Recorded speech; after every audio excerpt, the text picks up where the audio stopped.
ஹரி உத்ரா அவங்க தான் படத்தை வந்து டிஸ்ட்ரிபியூட் பண்ணுறாங்க. he was the first person to see the movie. அடுத்தது நயனா சாய் டாக்டர் கூட த்ரூ அவுட் வரவங்க. Is a director and Atul movies mister Atul sir and அவங்களுடைய கம்ப்ளீட் பார்ட்னர்ஸ் எல்லாமே 3 பேருமே. இப்போ அவங்க பேசிடுவாங்க 2 வார்த்தை, அதுக்கப்புறம் நீங்கள் வந்து you can throw questions related only to the movie. எல்லாருக்கும் வணக்கம். என் பேர் நயனா சாய். நான் இந்த படத்தில் வந்து டாக்டர் ஜெனிஃபர் கேரக்டர் பண்ணியிருக்கேன். அண்ட் எனக்கு ரொம்ப எக்ஸைட்டிங்காக இருந்தது இந்த கேரக்டர் பண்ணுறதுக்கு. ஸோ ஜேபி சாருக்கு ரொம்ப நன்றி எனக்கு வந்து இந்த ஆப்பர்ச்சுனிட்டி கொடுத்ததுக்கு. I would also like to thank the producers for being so supportive and ரொம்ப கம்ஃபர்டபுளாக பார்த்துக்கிட்டாங்க settle. Thank you so much to media for coming here today. வணக்கம், என் பேர் ஜேபி. மிஷ்கின் சார் கூட ஒரு லாஸ்ட்டாக பிசஸ் 2 ஒர்க் பண்ணிட்டு இந்த படம் பண்ணியிருக்கேன். அங்கே தான் மீட் பண்ணேன் அட்டுல் சாரையும் பிரதீக் சாரையும். இந்த நான் சொன்ன ஸ்கிரிப்டை அக்செப்ட் பண்ணி பண்ணதுக்கு அவங்க மிகப்பெரிய நன்றி. ஒரு 14 இயர்ஸாக ஸ்ட்ரகிளில் இருந்தேன். ஸோ அதோட அவுட்புட் தான் நீங்கள் பார்த்துருப்பீங்க. இதில் ஏதாவது நிறக்குறை இருந்தால் கொஞ்சம் பெரிய மனசோட அவாய்ட் பண்ணிவிட்டு இந்த படத்தை ஜெயிக்க வைக்கிறதுக்கு உங்களால் முடிஞ்ச சப்போர்ட் நான் எதிர்பார்க்குறேன். Thank you. Hello, myself Pratik from Radiant International Films. Actually, this is our first movie production in Tamil industry. We came directly from Gujarat to Tamil industry. So, first of all, I would thank to my director also. He has narrated a good script. That's why we took a chance to produce a movie in a Tamil. Naturally, when I tell to somebody, some my colleagues, some my relatives, when I tell them that I produce a Tamil movie, they find it really shocking. That's a long language barrier that you took and you produce a Tamil movie. It's really hats off. And after seeing the movie 2 times, I am also glad that I am a part of this good movie. So I also thank all my team to provided us a really good film to watch, and it's also a good family movie to watch and based on the true events which is happening nowadays. Lots of peoples are trying to not to get the postmortem of their dead bodies done. So this good concept that has been highlighted by our director, and we supported this. Okay, thank you. Rajesh Thakur. இந்த producer டீமில் மட்டும் எனக்கு actually Tamil base தெரியும். So இவர் வந்து நான் actually Atul சாரோட family friend. இவர் வந்து one day he just told me that was let's go to south and make a movie. I'm tired of making Hindi and Gujarati movies. Let's go to Tamil Nadu. Let's produce Tamil movie. So fortunately நான் இங்கே படித்தேன் 3 years and அந்த time ஸ்கூலில் என் friends எல்லாம் கற்றுக்கிட்டாங்க தமிழ். So அந்த advantage எடுத்துகிட்டு we came to Chennai and அந்த ஃப்ரெண்ட்ஸ் இன்னும் இருந்தாங்க என் டச்சில். ஓகே, ஸோ அதில் பேசி வந்து ஒரு friend Madhu Prakash is a well known lawyer here and he is related to JP and we just wanted to actually meet Mishkin sir. So Madhu said, "Hey, my brother-in-law is working with Mishkin. You don't worry, he'll make you meet him." So our hopes were high that time that we'll approach Mishkin sir and we'll see how we can start a movie or something like that with him. So we met first time we met JP. He agreed. He took us. We met Mishkin sir. But then after we came back to our hotel, he proposed that he's also a Mishkin assistant for a number of years and he's also looking out for producing a movie. He pitched that movie to us, and at that very instant Atul sir he appreciated it. He said it's a women empowerment movie and it's very captivating. Certain parts of it was like, okay, he said this is the movie which you want to do. Grace of God and everybody's support, we have tried our best, and the output is in front of you all. I hope everybody liked it. It was a very unique and different concept, and we have tried to give our best. So I guess that's it. எங்களோட உத்ரா ப்ரொடக்ஷன்ஸில் வந்து November 28 BP 180. So இந்த படம் வந்து திரையரங்கில் வந்து வெளியாகுது. ரொம்ப தமிழ் சினிமாவில் வந்து மிக ஒரு சில படங்கள் வந்து ரொம்ப முக்கியமான ஒரு கதைக்களத்தை வந்து மையப்படுத்தி எடுக்கிற மாதிரி மக்கள்கிட்ட சேர்றது சமீப காலமாக தமிழ் சினிமா நடந்துட்டு வருது. ஸோ அதில் வந்து இந்த படத்தின் களம் வந்து ரொம்ப புதுசாக இருக்கும். நான் முதல்ல இந்த படம் பார்க்கும்போது நான் என்ன ஃபீல் பண்ணணும், ஸோ அது இன்றைக்கி வந்து பத்திரிக்கையாளர்கள் முன்னாடி வந்து அது எனக்கு ரிசல்ட்டாக கிடைக்கும்னு நான் நம்புகிறேன். ஏன்னா ரொம்ப இன்றைக்கி நல்ல திரைப்படங்கள் வந்து தமிழ் சினிமாவில் கிடைக்கிறது ரொம்ப அபூர்வமாக இருக்குது. ஏன்னா நம்ம வந்து நிறைய வேற்றுமொழி படங்களை வந்து நம்ம கொண்டாடுறோம். ஸோ இங்கே நமக்குள்ள நம்ம சுற்றி இருக்கிற இடத்துல நடக்கிற முக்கியமான ஒரு பிரச்சனையை வந்து இதை ஒரு கதையாக சொல்லியிருக்காங்க டைரக்டர் ஜிபி சார் அவங்க. ஸோ அவருக்கும் அவங்களுடைய ஒட்டுமொத்த குழுவுக்கும் ஒரு மிகப்பெரிய ஒரு வாழ்த்துக்கள். எனக்கு வந்து இந்த வாய்ப்பு அளித்த தயாரிப்பாளர், ப்ரொடியூசர்ஸ் டீம் எல்லாருக்குமே வந்து ஒரு மிகப்பெரிய நன்றி. ஏன்னா நல்ல திரைப்படங்கள் வந்து ஒரு விநியோகஸ்தராக எங்களை மாதிரி ஒரு ஆள் கிடைக்கிறது வந்து ஒரு மிகப்பெரிய விஷயம். ஸோ அதுலேயும் இந்த படம் வந்து சமீப காலத்தில் வந்து நிறைய பகுதிகளில் நடந்த சில உண்மை சம்பவங்களை தொகுப்புன்னு கூட சொல்லலாம். ஸோ இந்த படத்தை நீங்கள் எல்லோரும் சப்போர்ட் பண்ணி ஒரு மிகப்பெரிய அளவில் சேர்க்கணும். ஸோ இந்த மாதிரி நல்ல திரைப்படங்கள் போய் சேரும்போது இன்னும் நிறைய கதைக்களத்தோடு நிறைய புதிய இயக்குநர்களுக்கான ஒரு மிகப்பெரிய வாய்ப்பாக தமிழ் சினிமாவில் ஏற்பட்டுகிட்டே இருக்கும். ஸோ எல்லோரும் சப்போர்ட் பண்ணுங்கள்.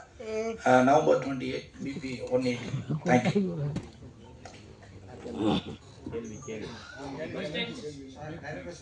சார் சொல்லிங்களா இருக்குது சார், பாராட்டுகள்.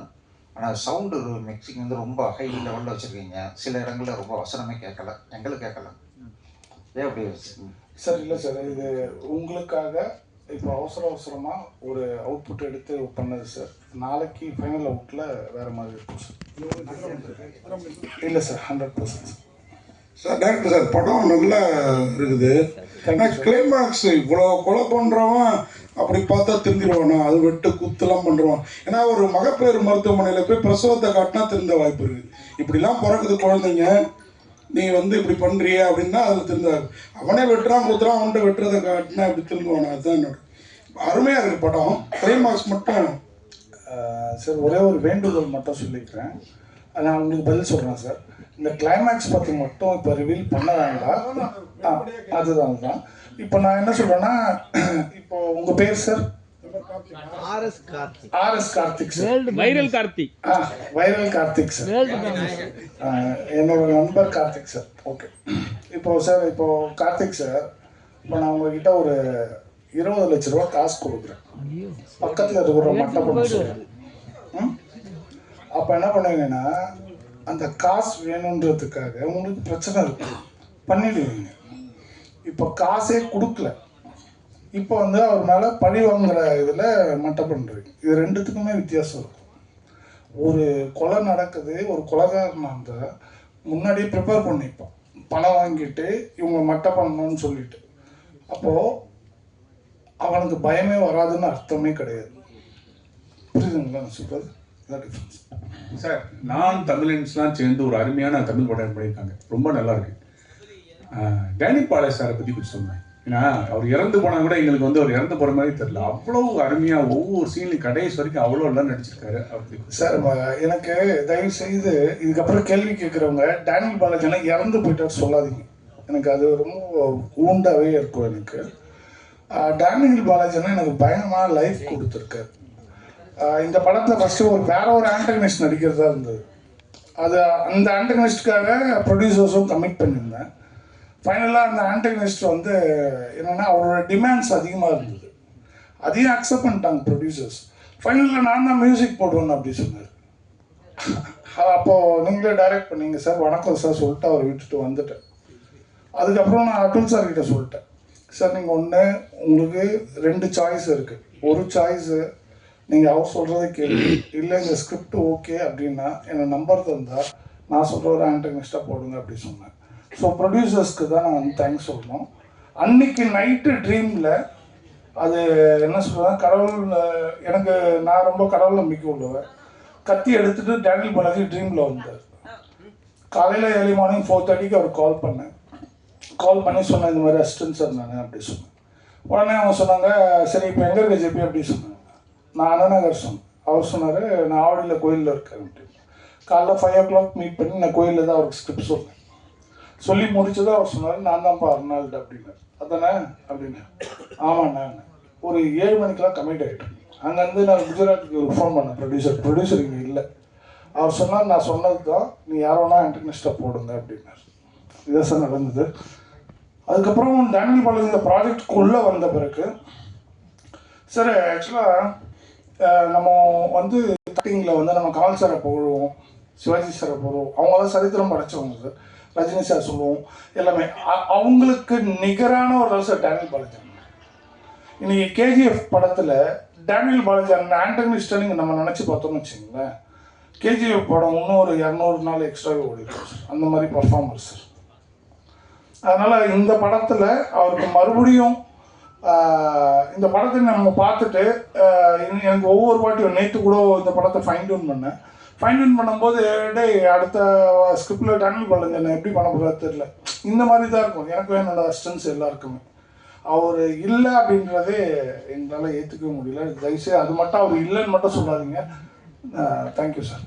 ஜெரி சார், நீங்களே இந்த படம் எடுத்து ரொம்ப கஷ்டப்பட்டு ஸ்ட்ரகிள் பண்ணி தான் உள்ளே வந்திருக்கீங்க. ஆமாம் சார். ஸோ உங்கள் படத்தில் நல்லா நடிக்கக்கூடியவர்கள் கூட இந்த மேடை கிடைக்கணுமே அப்படின்னு ஒரு அங்கீகாரத்துக்கு ஏங்கக்கூடியவர்கள் இருக்காங்க.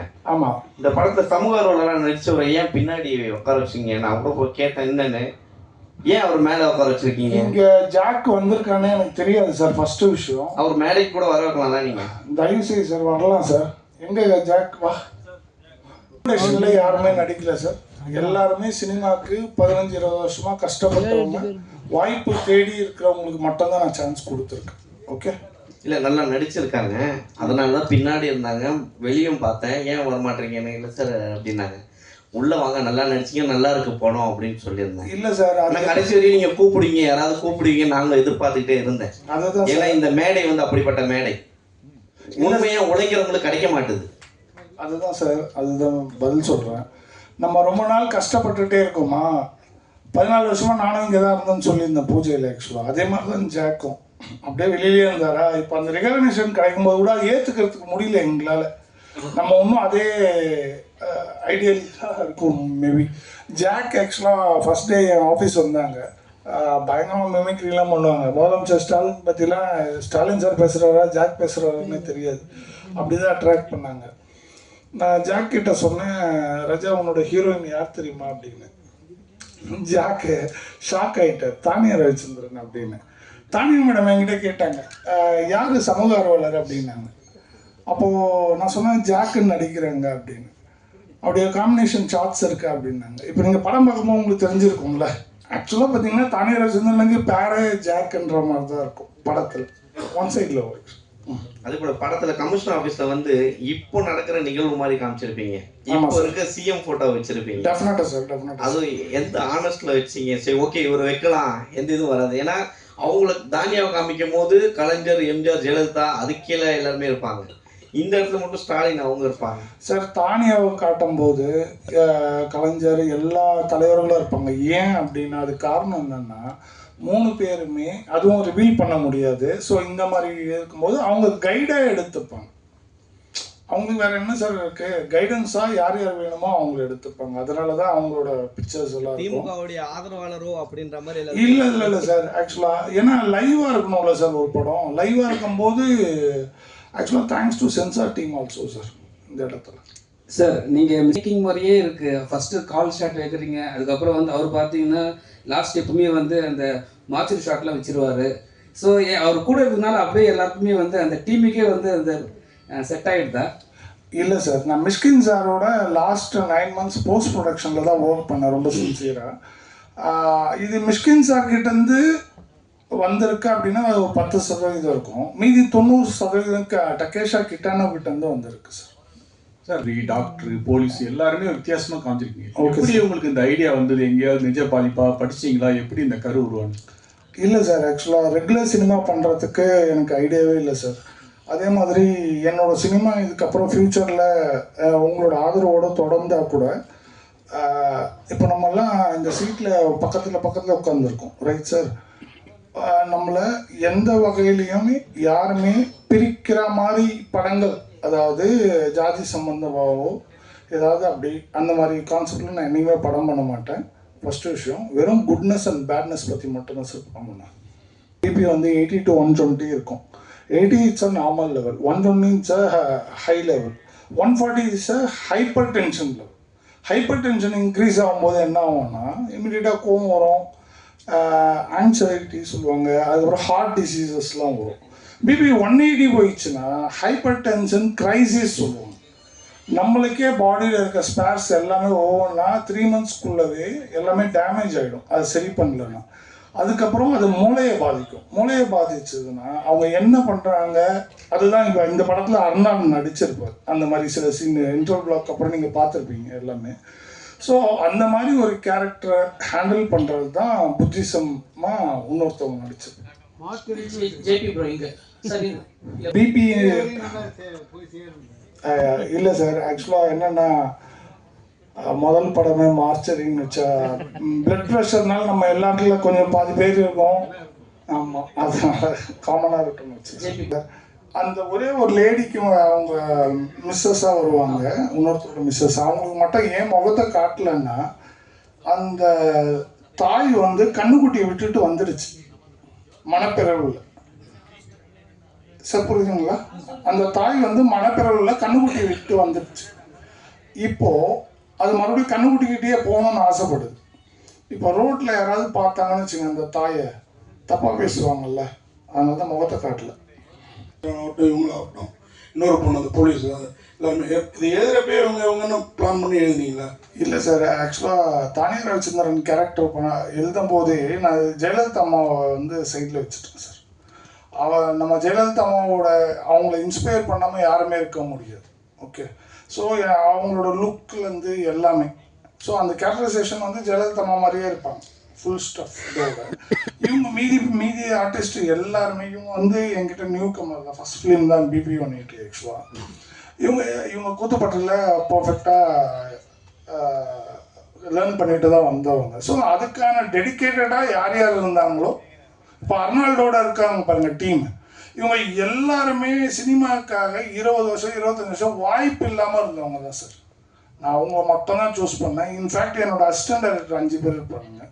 5 பேருக்கும் அவங்க கிட்டத்தட்ட 6 வருஷமாக சினிமாவில் வாய்ப்பு கிடைக்கல. இதுதான் அவங்களுக்கு எல்லாருக்குமே முதல் படம், முதல் ஷூட்டிங் எக்ஸ்பீரியன்ஸ், முதல் ப்ரீ ப்ரொடக்ஷன் எக்ஸ்பீரியன்ஸ் எல்லாமே என்னோட தான் சார்.